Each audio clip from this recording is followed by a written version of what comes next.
Warning, this show may contain some crude humor and mild swearing. Listener discretion is advised. This show was produced by Geek Happy Network, creators of the very best in audible oracle entertainment. In other words, podcasts. If you enjoy listening to Smorgasbord, remember to subscribe to the show in Spotify or on your favorite podcast app. Remember to leave a review. We'd love to hear your thoughts.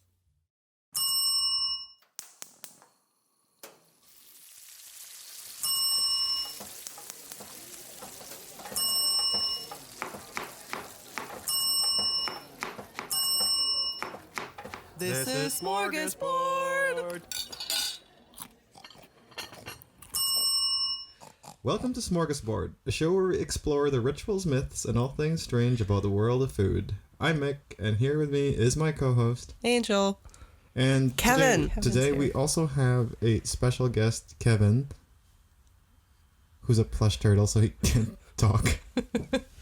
He also doesn't have arms. And doesn't have arms, so we tried to have him as a sound mixer, but he couldn't sound test anything, so we had to fire him. Well, so now he's just here as an audience member. Yeah, his first fire and hire of the Smorgasbord I mean, he was just an unpaid intern. That's true. I guess it's fine. Go back to being an intern somewhere else. Rest in peace, Kevin. Bye, Kevin. Bye. You are loved. Okay.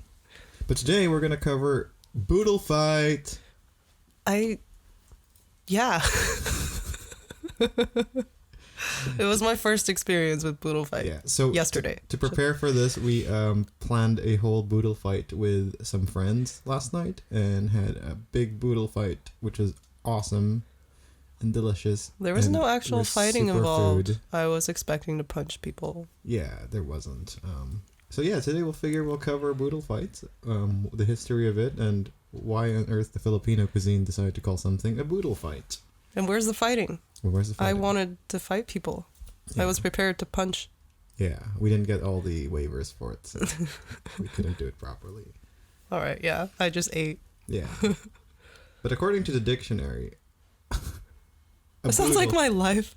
It's like, I was going to do this thing, but then I just ate. Yeah. A boodle in the dictionary apparently means a collection or a lot of persons. Or wait, is that a real word? A big amount of bribe money. Oh. So you could either go, hey, do you have any friends? Yeah, I have a boodle of friends. It's like bundle, but just better. Yeah. Booter.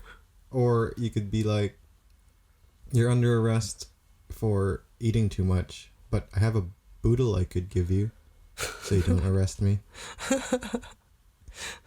I'm gonna try that next time. Yeah. When I get arrested for attempted murder. Yeah, sure. Next time. Yeah, next time. Next episode. According to Urban Dictionary, though, boodle could mean body doodling. What? Like a tattoo, but not permanent? Yeah. Or someone you care deeply for. Huh.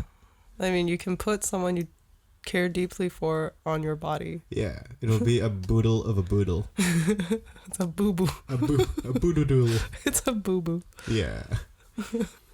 However, none of those definitions actually are of any relation to what a Boodlefight is. Oh my god, that was the biggest detour ever.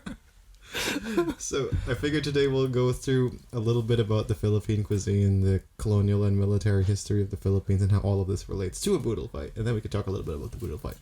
The Philippines was a pretty prime colonial location back in the day because of its kind of spot in Asia. It's right in the middle of the Pacific Ocean, and it's really great for a lot of European colonists or the Americans really to develop naval bases there, because then you could have this little spot really close to the bigger continent of Asia and develop and it's warm. Yeah, and it's warm. Guess who's sick of winter? This boodle.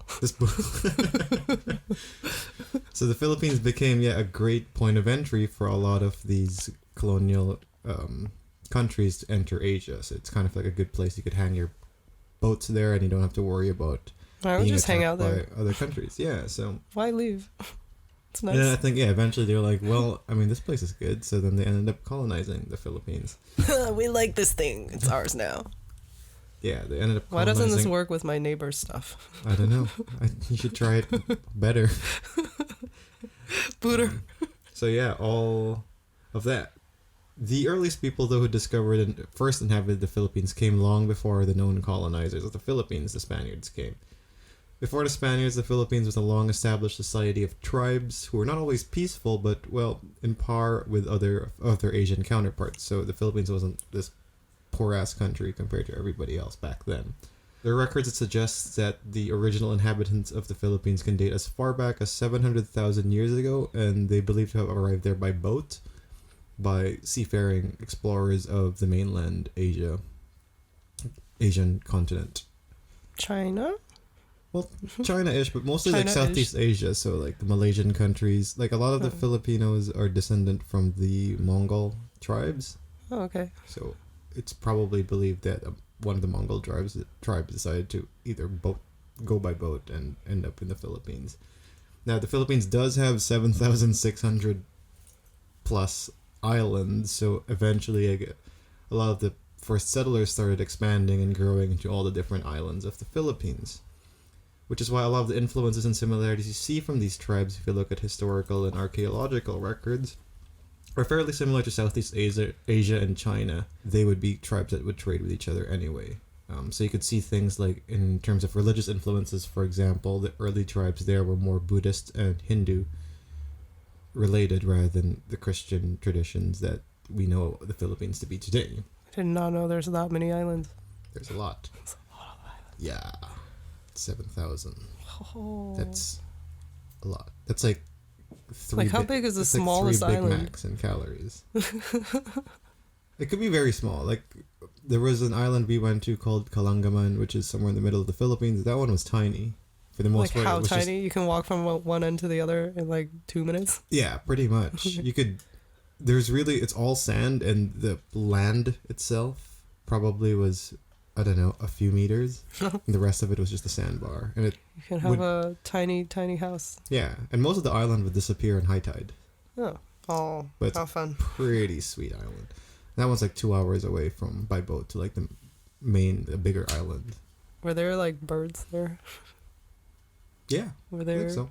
Yeah, when it comes to colonization, though, the earliest recorded attempt would be the Battle of Mactan in 1521, where the chief of Mactan, Lapu-Lapu, sent the Portuguese explorer Ferdinand Magellan straight to his grave.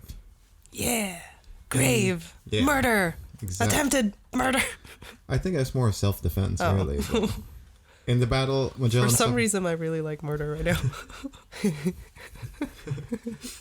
In the battle, Magellan suffered a fatal wound from Lapu-Lapu and eventually died during his travel back to Portugal. A hero in his own right, the Lapu-Lapu was then the name we gave a giant grouper fish in the Philippines. So, in the Philippines, there's a fish called Lapu-Lapu, which I think is the giant grouper fish. The boodle of Lapu-Lapu. Yeah. Whole Lapu-Lapu of things. I like that unit of measurement. Yeah. I'll have a Lapu-Lapu of fish, please. A Lapu-Lapu of Lapu-Lapu.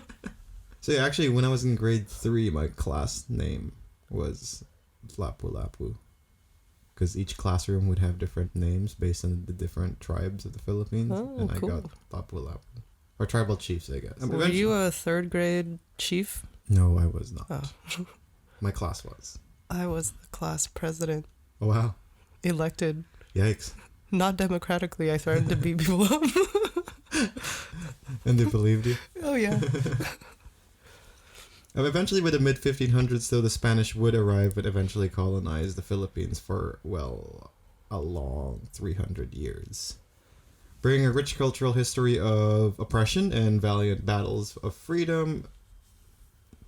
I remember as a kid, there was a TV show that was called Bayani, which really just means a hero in Tagalog, where they would cover the lives of all the different heroes of the Philippines during the Spanish rule. So it would be like a couple kids who would listen to their grandmother tell these stories, and then they would teleport into the 1500s and live the lives of the heroes. It was fun. I like that show. That could explain why a lot of the Tagalog language, for example, has heavy influences on Spanish culture, and obviously the food as well. In June 12, 1898, it was the official date of Philippine independence from Spanish rule, and continues on today to be the date of independence for the Philippines. In reality, though, the Philippine freedom is more symbolic than real, because as we did get our independence, we really just went straight under colonization again with the Americans, Yippee. who straight up ruled through assimilation and explained why the Philippines is so highly westernized in many aspects of our culture. You could see high literacy rates for English, prevalence of fast food, and things like that, which really is heavily influenced by America. Even if you travel to the Philippines and go to the city, there's a lot of things that you'll be like, oh, it feels like we're just America. in ghetto America kind of thing. 1898 was official Independence Day year of the Philippines, but by 1899, we went under American rule. It's not very long. 40 plus years. So we were under American rule for until 1941.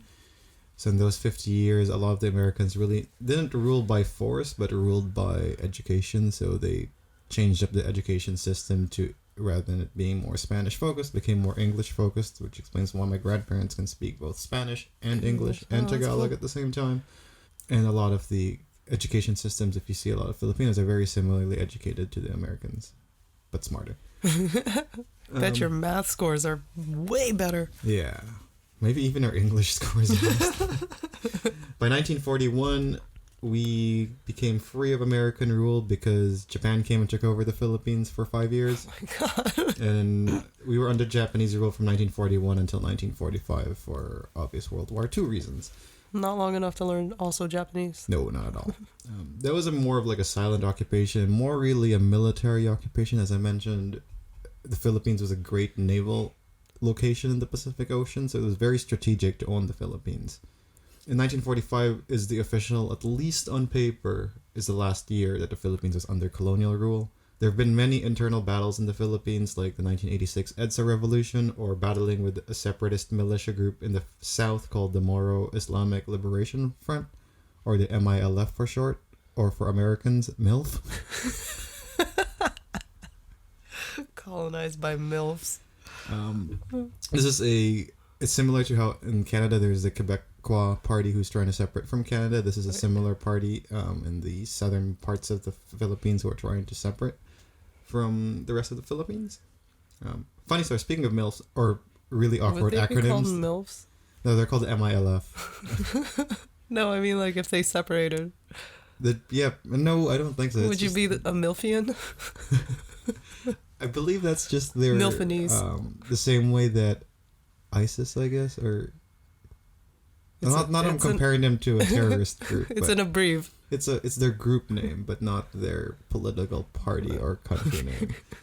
But speaking of really random and awkward acronyms that could be totally misunderstood in the West, going back to Spanish rule, the separatist group of the Philippines that got ourselves free from Spanish rule was, it's in Tagalog, and I can't remember how it's actually, what it actually spells out as, but it's KKK. Yikes.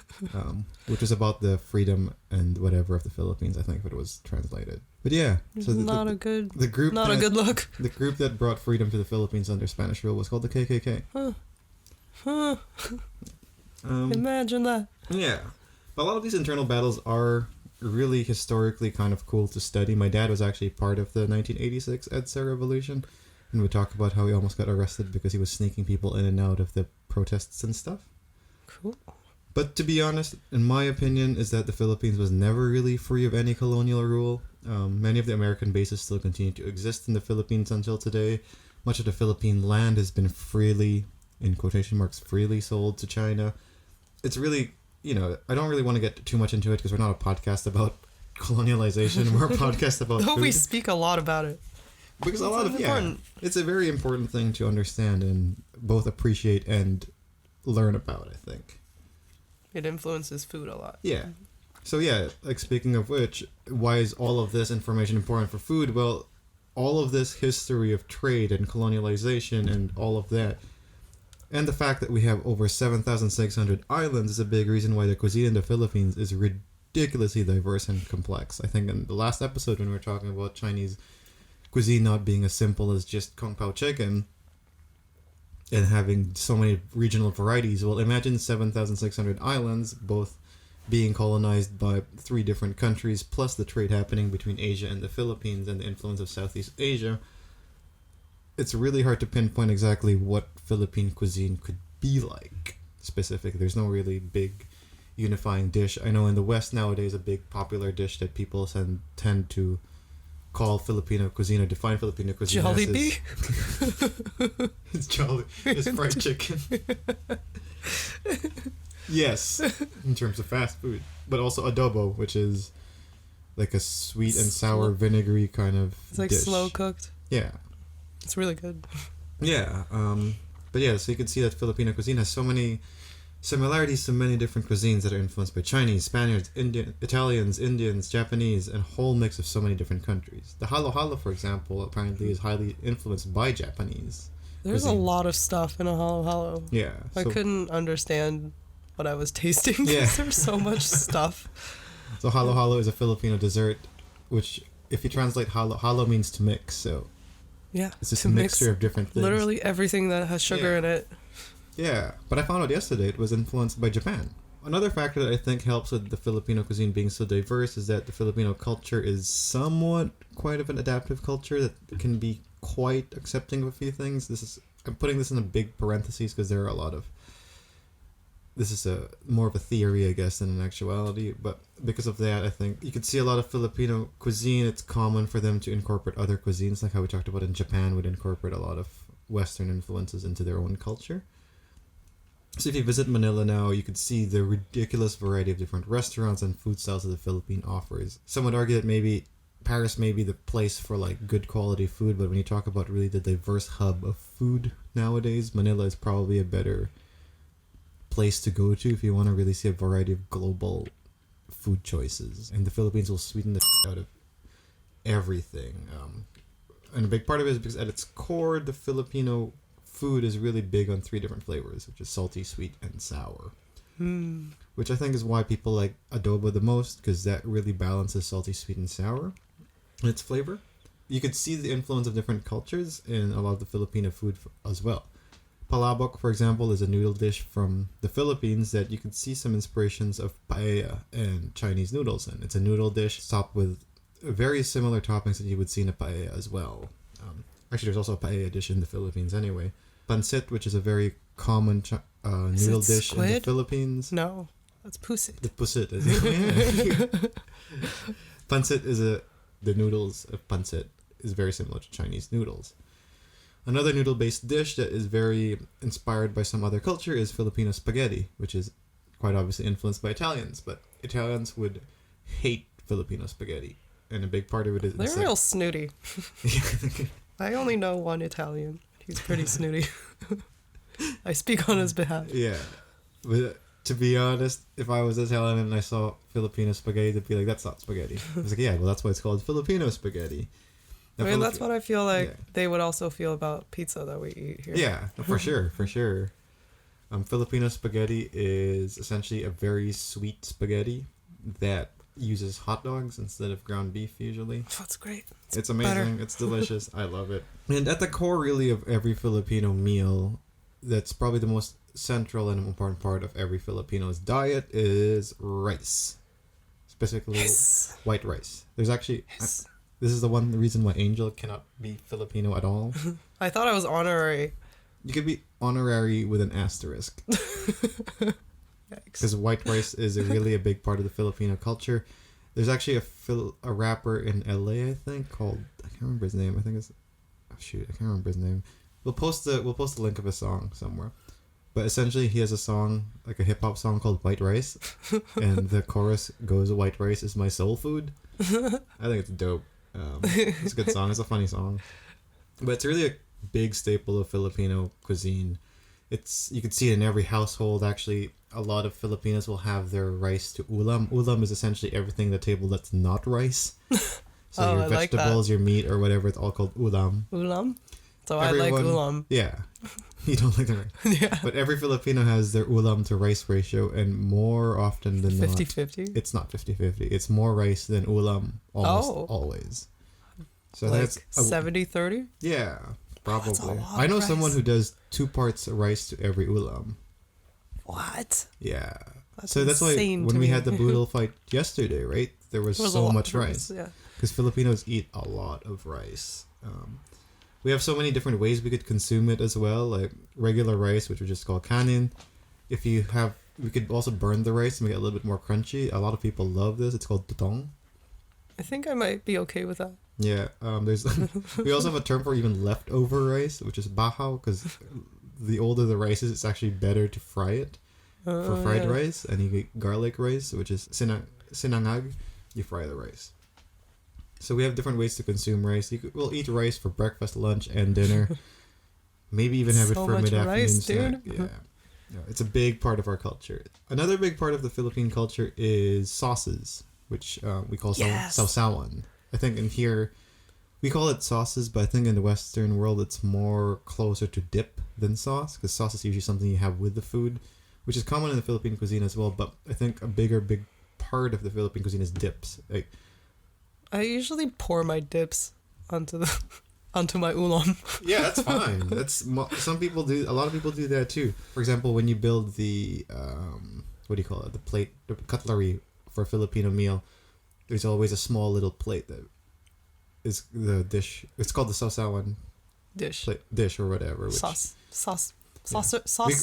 We call it a platito, but apparently platito is also a smaller regular plate to some Filipinos. So it depends on what family you grew up in. Essentially, we always have a sauce plate where we put our sauce in. And I grew up thinking like everything needs sauce. Like, you need to put vinegar, you need to put ketchup on everything, and someone's like, what? Maybe not ketchup, but yeah. So that's a big part of the Philippine culture as well, is just sauces. So you see a lot of our meals is sauce heavy. With sauce. Or if it's not sauce heavy, there's always dip with our drier dishes. Which is one thing you might enjoy. I love it. But you still need to learn how to eat rice. No. Another aspect of the Philippine cuisine, which might be similar to the Chinese cuisine and the Japanese cuisine that we talked about, is they eat everything about an animal as well. So shrimp is a good example of this. For us, a lot of the people I know in our family, for example, love eating the shrimp head. So we'll suck on that shrimp head until it's dry. Do you eat the little legs too? Yeah, well, we don't eat the leg. This is the shell we don't eat. But we usually actually use, I think, the shell to use it to make soup base. Oh, okay. Shrimp broth. Yeah. And another big staple when it comes to the animal is the pork. And I think that's probably what the most common idea of when you think about eating everything about an animal, the pork really comes to mind a lot when it comes to Philippine cuisine. So a lot of it's very big and popular meals and dishes, like sisig, for example. Pork belly. Play with the pork, with the pork bodies. Like the big pork belly is a really common meal dish that we have in the Philippines. Yum. Sisig is another one, which is essentially chopped up pig face that's put into a iron skillet and cooked until crunchy, which is amazing when you're drunk. But another big part about the Philippine cuisine is actually the people you eat with, and not just the food you eat. So there's a big culture for eating together and all that with family or friends. It's a big way to get to hang out with people. Like, I think in the West, a lot of people like going clubbing or whatever, but for us, let's go eat and drink together, and we'll have good food and also good company at the same time. In the Philippines, for example, when we go out for drinking, there's a term we call inuman, which is just going out for drinks. I don't know, for some people, for me and my family, or like for me, I love it because if we just go out, we drink. We're not going out to get drunk and sleep with people or whatever. We're just going out to have a good time and blah blah blah. And I think when I first moved to Canada, that was like the one weird thing I'm like had to deal with, was because then you have to go clubbing. Yeah, everyone wanted to go clubbing, which or everyone sucks. wanted to get drunk because they wanted to do something else. I'm like, I just wanted to get drunk with friends. That was it. Yeah, I'm gonna get drunk and sleep. I get it. There's no point. I don't want to hook up with sweaty tryhards. I don't want to waste my time on that. I just want to hang out and whatever. I get you, man. Yeah, I so get it. Aside from the food, really, the people you're with really help us that as well. So that's a little bit about the Philippine cuisine, but let's get a little bit into the Boodlefight. So what exactly is a Boodlefight? One thing we need to know when it comes to the Boodlefight is the term Kamayan. Kamay in Tagalog means hand, and Kamayan is really just to eat with your hands is what it means. In the Philippines, it's actually a whole mannerisms and skill when it comes to eating with your hands, and different styles. Like my style is I'm a one-hand wonder. I only use one hand to eat. We're talking about eating food here, by the way. Kevin can't relate. Kevin doesn't have any hands. Yeah, this is why Kevin was fired, because he does not have hands. He would lose a boodle fight. Yeah. It's really fun in the Philippines that you get to eat with your hands.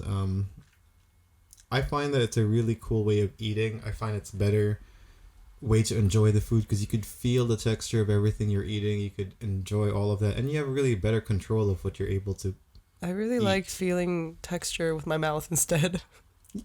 I feel like I get distracted. Maybe I'm just not used to it. It's a whole thing. There's even a proper way to eat rice with your hands in the Philippines, which is the cup and thumb. So you cup it with your 3 fingers, and then you push the rice into your mouth with your thumb. It's harder. We're gonna have to do like a video demonstration of this. We'll do a video demonstration at some point, probably. It looks a little bit lewd, like a gynecological It process. 100% does. But in terms of food trends, though, and styles in terms of gastronomy and all of that, there has also been a big resurgence for eating with your hands now in higher level restaurants. Even some Michelin star restaurants nowadays have trying this apparently new form of eating, which we've been doing this for the most of our lives.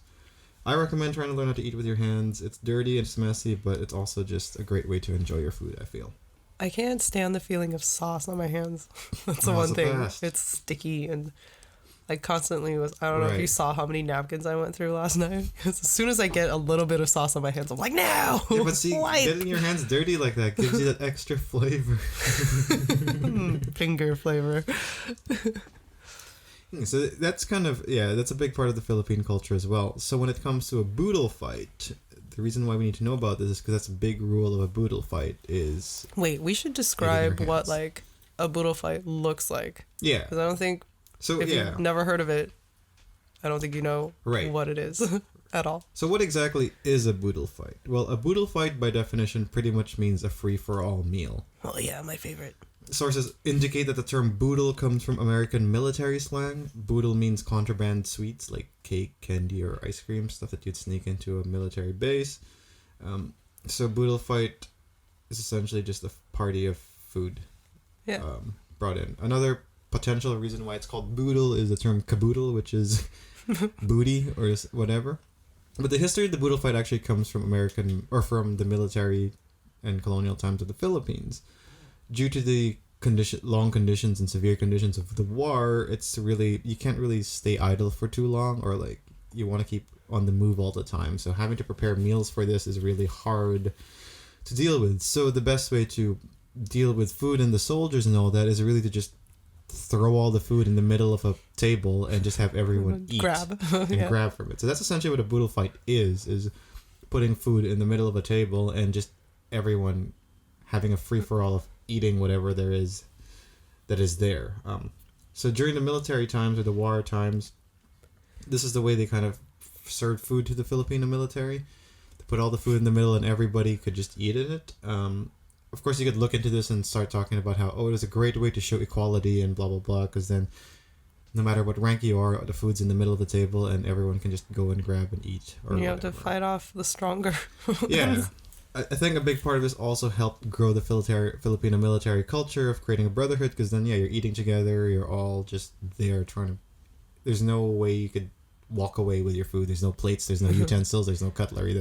You walk away with it in your face. Yeah, so you really have to eat it. You really want to be an introvert. That helps just build a brotherhood. Stuff it like a hamster. Yeah. Your cheeks. Exactly. Then you go to the corner and you sit. Yeah, but you stuff it in your cheeks and then spit it out and then go to a corner and eat it. Apparently there's a saying that you say before you start a boodle fight. I did not know this. It's ready on the left, ready on the right, commence the boodle fight. That's pretty cool. We didn't say it. Next time. We'll do it in the next one. Yeah, so I thought it was like 1, 2, 3, 4. I declare a boodle war. Ooh, that's a good one too. I like that one.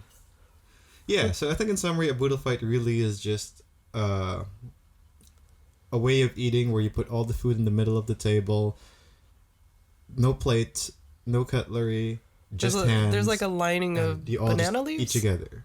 Yeah, so traditionally speaking, when you do a boodle fight, you put banana leaves on top of the table. The history behind that is because banana leaves are really good for retaining heat and also a good way to keep tables clean. So then you could just put the banana leaves down, put the food on top of it, and then throw it all away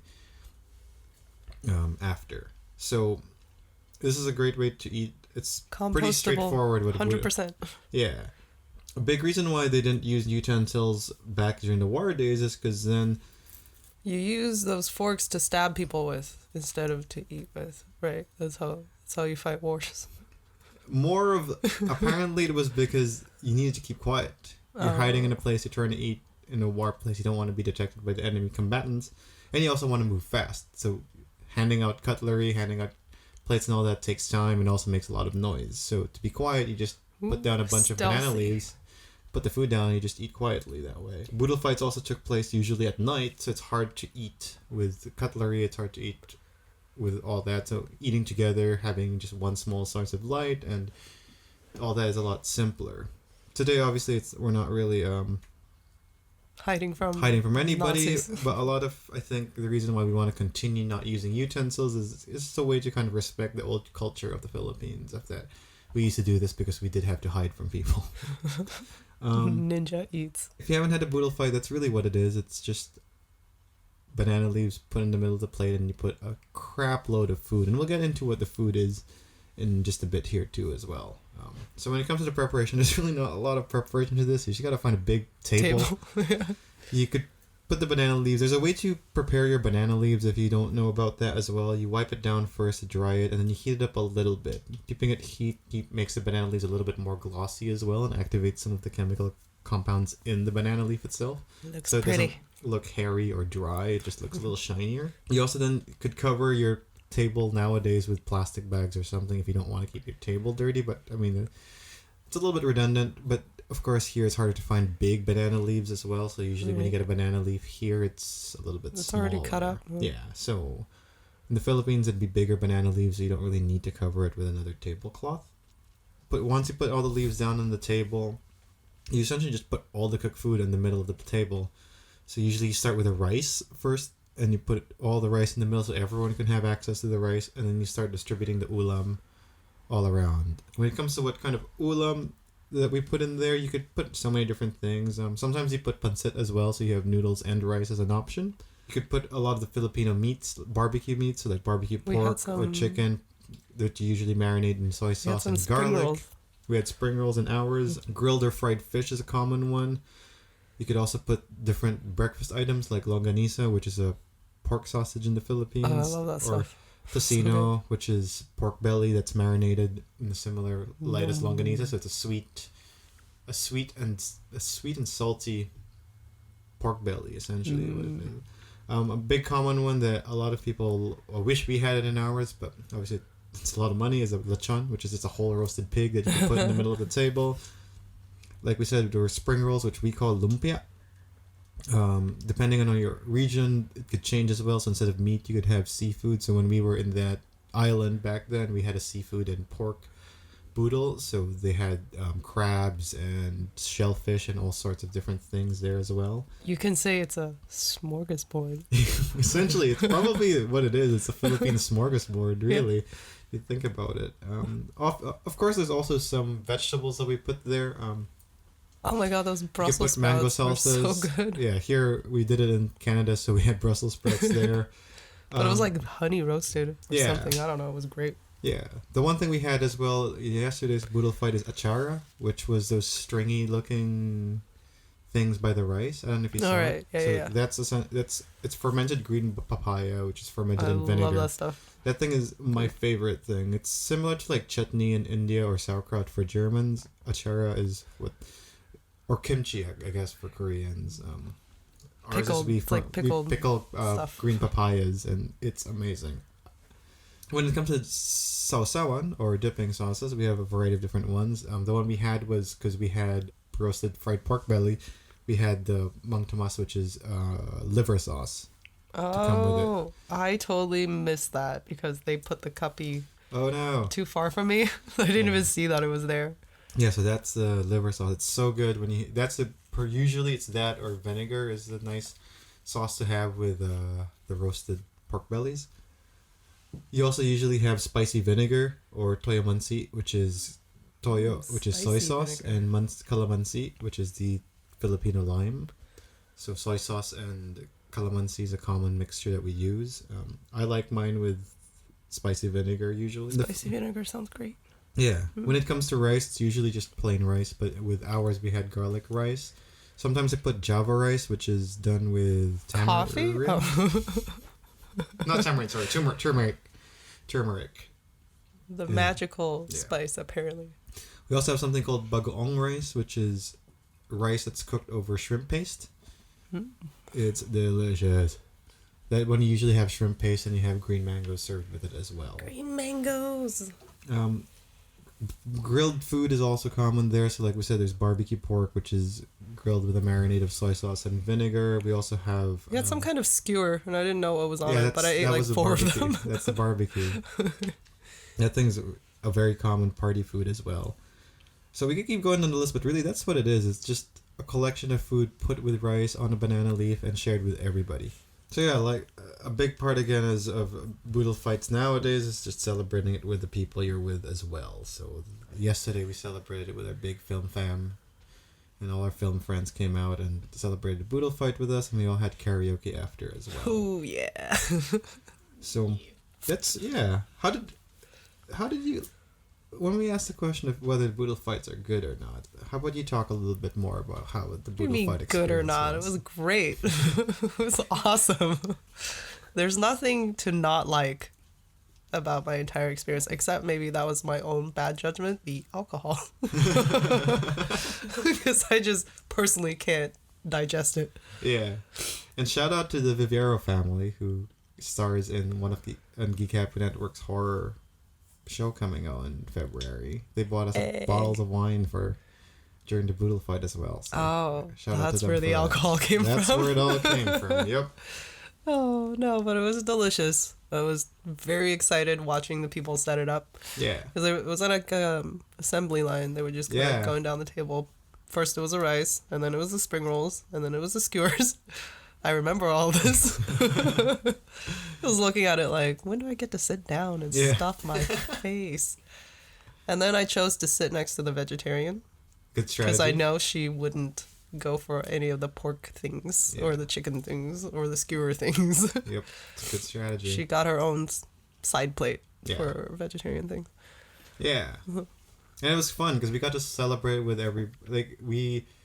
Really, when we celebrate our Boodlefight, there was maybe a third, not even a quarter of the people were Filipino, and more than half never had a Boodlefight before, so it was a really fun experience.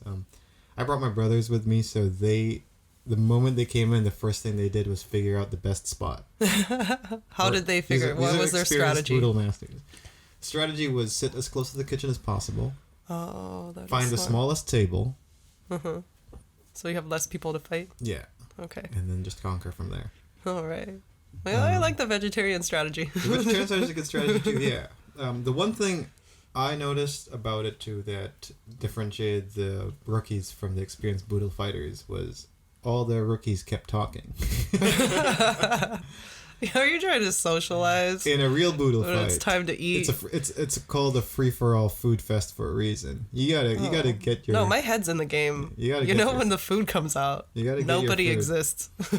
Like, because we noticed my brothers and I were all eating, and I'm like, why is it still so loud? Oh, they're doing the other aspect of. It's a race. Boodle fight. Yeah.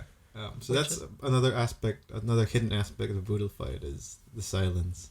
It was pretty loud the whole time. It was. You get to enjoy. I mean, obviously, you get to enjoy the good company you're with, but yeah, I mean, there's a limit.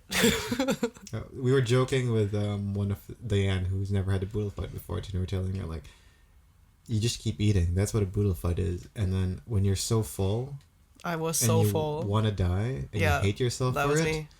You push further because then you'll realize the many different levels of hate for yourself you have. Oh yeah, I was there. I transcended my ego. There's definitely a spiritual experience to the Boodle fight. It's like one of those things where I didn't realize how full I was until I stood up. Mm-hmm. And it was like, oh yeah, yikes. It's a lot of food. The way, I think the best way that we could explain this, how much food there was we were full out of our minds, and there were still so much food out there. Well, shout out to Michelle who brought her own Tupperware. Yeah, we told people to bring their own Tupperwares because another aspect of Filipino eating is it's a joke. Tupperware. Usually, you go to a family dinner, you have a Tupperware because you take some food home with you. And shout out to Matt and Bow Down in Olympic Village because they set this whole thing up for us. And man, there was a lot of food, and there's so much food. And he told us actually to tell people to bring Tupperware so they could take all the food. I missed that memo, I think. Oh yeah, that's okay. But yeah, he ended up also lending us out his to-go containers for us to take home food, and put in comparison how much food there is there. We filled an entire container with food. And after we already ate. And it still looked like the same amount of food when we took it out. I took one of Michelle's. This was like a solid 2.5 pound stuffed bag of food. Stuff, yeah. And you start thinking about how much food you actually ate from there, and then you realize there's a final level of hate. That's just yourself. Pity. That's called pity. The next morning is the acceptance part, and it's okay. Yeah. I tried to accept last night, but I couldn't. Yeah. It's just too much.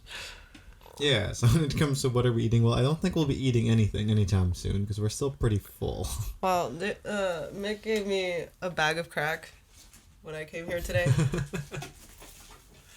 I gave her a bag of chocolate. I thought it was ketamines. I got really excited. No, it's just holiday treats. Yeah. Boodlefights are great. They are great. We're gonna do more. I think the thing that was the best for me was that I looked around the room and I'm like, holy shit, I have friends. Yes. That was a thing that didn't happen last year. So I called it an achievement, and then I ate my feelings. So yeah, that's what a Boodlefight is. If it's the holiday time, if you want to try it for yourself and do it with your family, you could do it yourself at home. This is something that there's no rules to it. I'm gonna fight Kevin. He doesn't have arms. Yeah. The only rule is just eat with your hands. That's it. Yeah. Go do it with your friends, do it with your family. It's a fun experience. It's definitely better with people. It's almost a requirement, I think, to do it with people because it's a lot of food. Yeah. I mean, that's the thing. That's why I remember it so fondly, because otherwise I'm just by myself at home. You don't even have to put Filipino food in it. Do whatever food you have that you grew up with. Buy 20 burgers and just lay them out.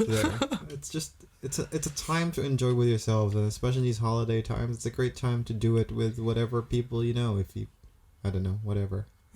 Whatever. We're a food podcast. We're gonna talk about feelings. No, we don't feel. Yeah. Anyway, Oh, great.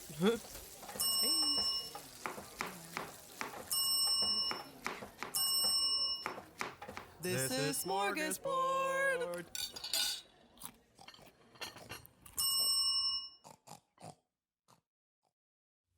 Have a food-related ritual, myth, or something strange you want us to explore?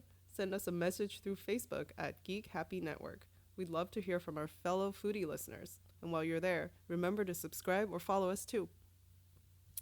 This show was created by Angel Lynn and Mik Narciso, hosted by Angel Lynn and Mik Narciso, editing by Mik, and logo by Angel. Come give us a listen at geekhappynetwork.com or look for us on your favorite podcast app. Oh, and be sure to follow us on Facebook or Instagram at Geek Happy Network.